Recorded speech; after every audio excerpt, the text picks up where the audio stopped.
A diesel tractor idles in a Lancaster County field at dawn, exhaust rising in the cold morning air.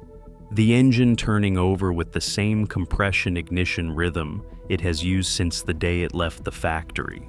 On a wooden workbench nearby, a glass jar of pale yellow vegetable oil sits next to an engine part. Not a spare, not a curiosity, but the next tank of fuel. An Amish man fills his equipment from a container he pressed himself, not from a gasoline can and not from a delivery truck. Rows of sunflowers and soybeans run to the horizon behind him. There has never been a fuel truck in the driveway.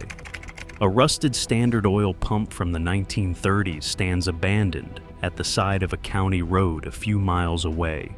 Paint gone, the hose long since disconnected. Inside an old machine shop, hand tools hang on the wall in the order they are used, not the order they were purchased. This is not a museum. This is a working farm. The engine running in that field was designed, from its first patent drawing, to run on exactly what is in that jar. The Amish know this. They have always known this. What happened between that original design and the world you live in now, a world where that jar of oil is considered exotic and the petroleum version is considered normal, happened in a specific sequence of documented events, in specific years, involving specific named people. That sequence is what this video is about. A diesel engine does not use a spark plug. There is no ignition system in the conventional sense. The engine draws air into the cylinder and compresses it under extreme pressure so high that the air itself heats to the point where fuel injected into the cylinder ignites on contact. Compression and heat. That is the entire mechanism. No spark, no timing advance, no ignition coil, just air compressed until the heat of that compression becomes the ignition source. Rudolf Diesel, German engineer, born in Paris on March 18, 1858, to Bavarian immigrant parents, designed this engine in the 1890s with a specific intent that the historical record makes plain. He did not design it for petroleum. He designed it so that farmers could grow their own fuel. His first practical engine was introduced in February of 1897. It achieved approximately 75% fuel efficiency, a figure that astonished engineers working with the steam engines of the era. He exhibited it the following year, and then, at the Paris Exposition of 1900, something happened that the oil industry has spent over a century not discussing. According to the biography of Diesel by Nitsky and Wilson, and confirmed in the United States Department of Agriculture Agricultural Research Service historical record, documented by Gerhard Knoddy, a diesel engine built by the French Auto Company, ran at the Paris Exposition of 1900 entirely on peanut oil. It operated so well that apparently none of the onlookers was aware of it.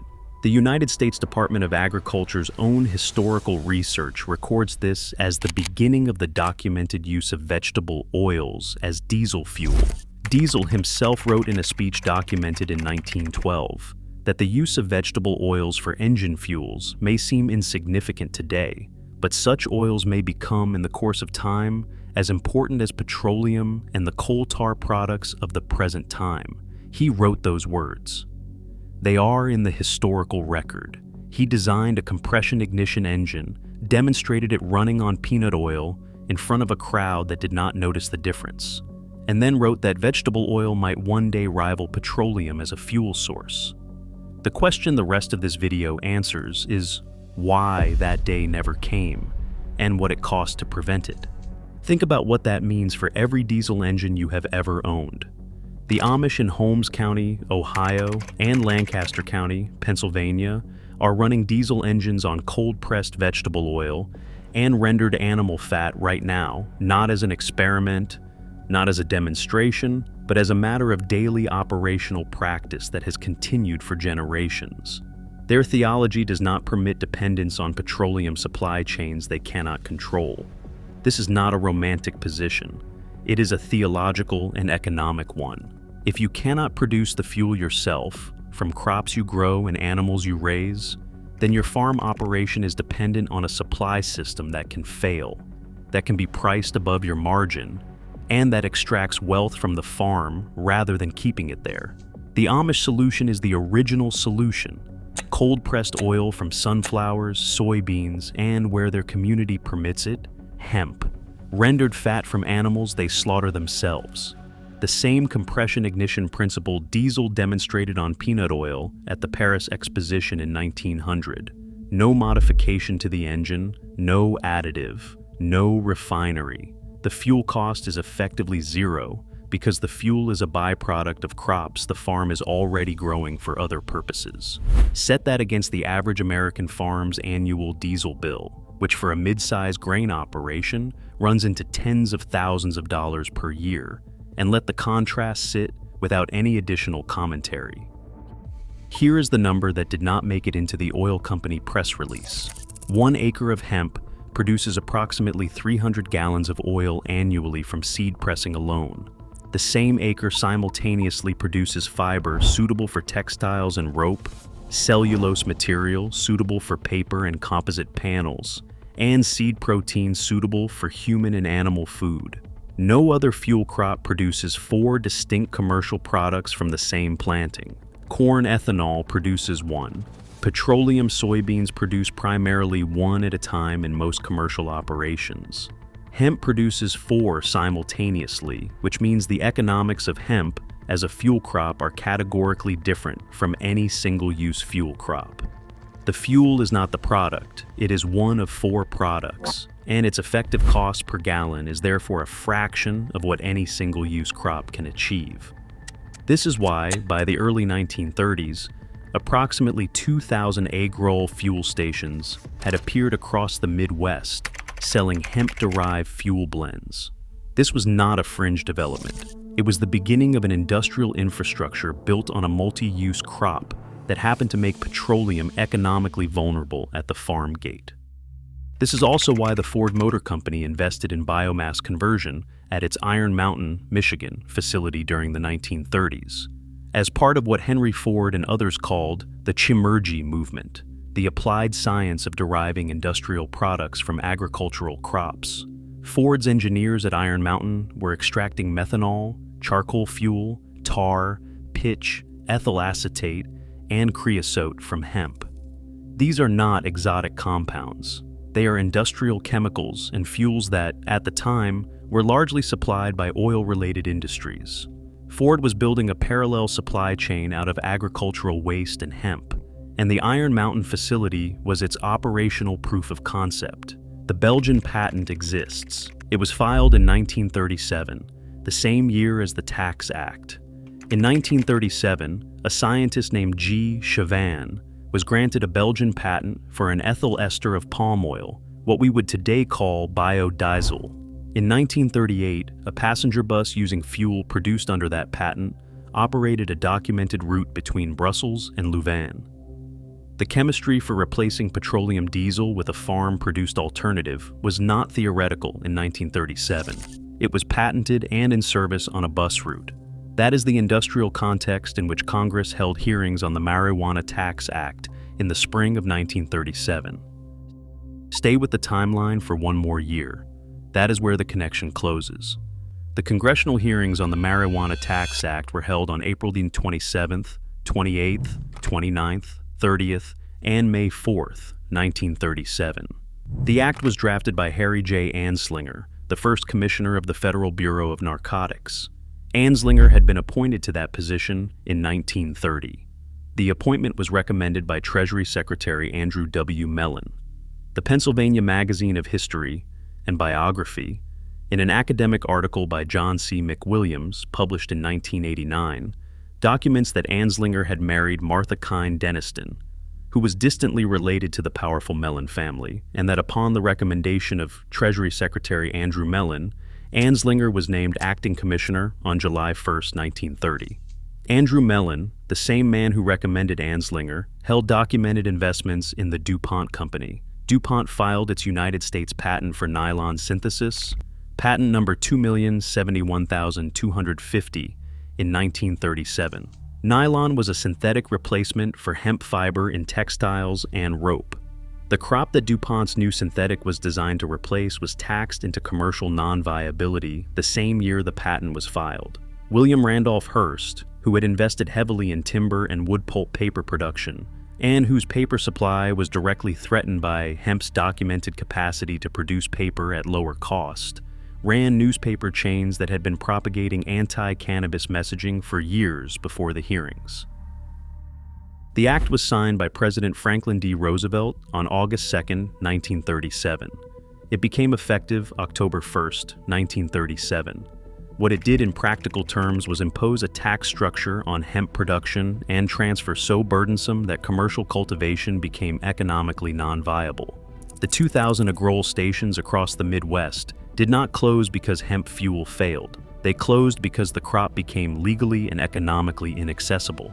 The Popular Mechanics article titled "New Billion-Dollar Crop" described hemp's industrial potential in textiles, rope, paper, plastics, and building materials, and stated that American farmers were promised a new cash crop that would displace imports and manufactured products from other industries. It was published in February of 1938. That issue went to press before the Tax Act passed. The article described an industrial future. By the time the issue was on newsstands, that future had been legislated out of existence. It is necessary to state this precisely. No internal documents from DuPont, Standard Oil, or Mellon's office explicitly ordering hemp suppression have been found despite decades of archival research. What is documented is the financial connection, the timing, and the result. The financial interests surrounding the legislation were aligned with its outcome. The law passed. The crop died. The chemistry went dormant. Ford kept growing it illegally. That detail is not in the Popular Mechanics article.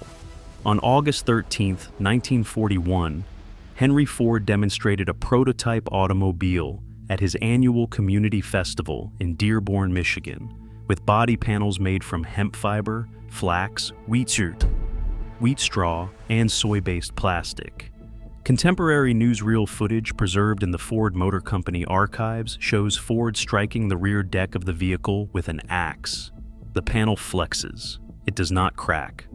Popular Mechanics covered the car in its December 1941 issue, reporting that the plastic panels were molded from 70% cellulose fibers from wheat straw, hemp, and sisal, plus 30% resin binder, and that the only steel in the car was its tubular welded frame.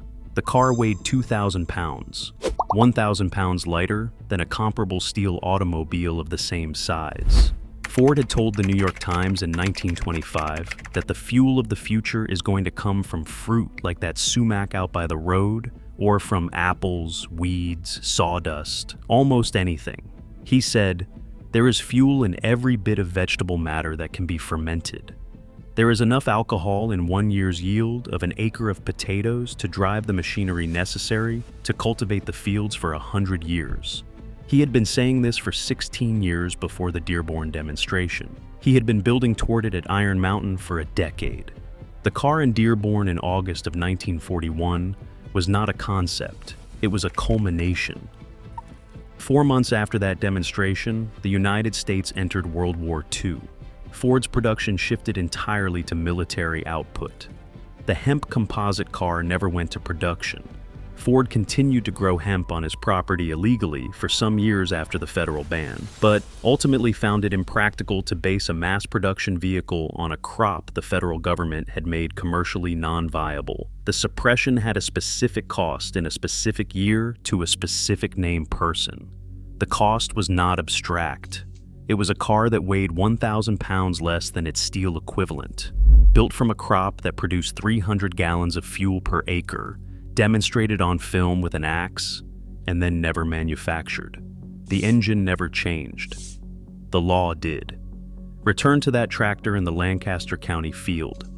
A diesel engine running on cold-pressed vegetable oil requires no government permission, no petroleum contract, no refinery, no pipeline, and no fuel delivery truck. The process is documented and repeatable. You grow a high-oil crop, sunflowers, soybeans, or hemp, where it is now legal under the 2018 Farm Bill, which removed industrial hemp from the controlled substances list. You cold press the seeds. The oil runs a diesel engine without further processing. If you want to increase efficiency and reduce viscosity for cold weather operation, you run the oil through transesterification, mixing it with methanol and lye in a reactor that can be built from a used electric water heater for under $300 in materials. The output is fatty acid methyl esters, biodiesel that is chemically very similar to the petroleum version and functions identically in an unmodified diesel engine.